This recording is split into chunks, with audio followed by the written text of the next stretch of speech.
Hello friends, welcome to this week's news email. It's the summer period, and with summer comes an invitation, an opportunity for us to do things a little bit differently. Some of us will be going away, others will be staying in London or wherever your regular home is, but it is an opportunity for us to rest a little, for us to relax, to recharge our batteries, and why not also make it into an opportunity to recharge your spiritual batteries. Some of our activities over the summer in church are going to be changing, and you will see those details below in the news sheet this week. Some of them have paused, like French Connect and Soft Play and Wildlife. Others are changing in their rhythm slightly or their timings. More details below. But we have an opportunity to step forward in faith this summer through our summer series. In the morning services, both the early morning Sunday communion service and then our 10:30 service, we're going to be looking at the person of Abraham. Abraham, who in the Bible was called a friend of God, known as a man who trusted and stepped out following God's call, even though he didn't know where he was going. And he trusted in the promises that God made.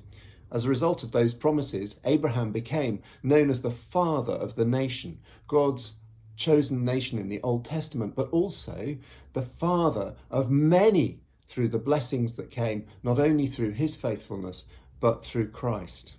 Well, in the New Testament, the authors like Paul look back to Abraham as an example of what it is to be people who live by faith. In Hebrews, we see Abraham set aside, as it were, as an example of somebody who looked ahead to what he couldn't see, trusting in God.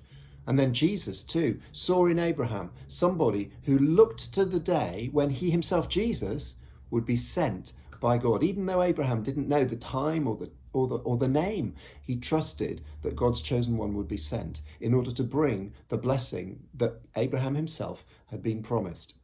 Abraham, who was a man who followed God 4,000 years ago, and yet still today can be an example for us in uncertain times, but in times where we're also called to trust God and to step out into new things with him.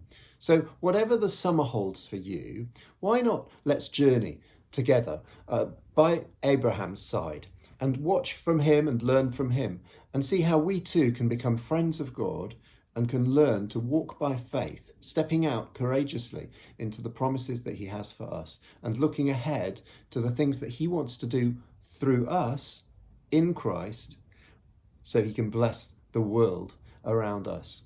That's our prayer, and what an amazing program for the summer for us to do together. Well, maybe I'll see you this coming Sunday. If I don't, I wish you a very, very happy summer and a time of rest and relaxation, but also a time of recharging, so we can come back together again in September, ready for the new things that God has for us. Have a good time. Be blessed.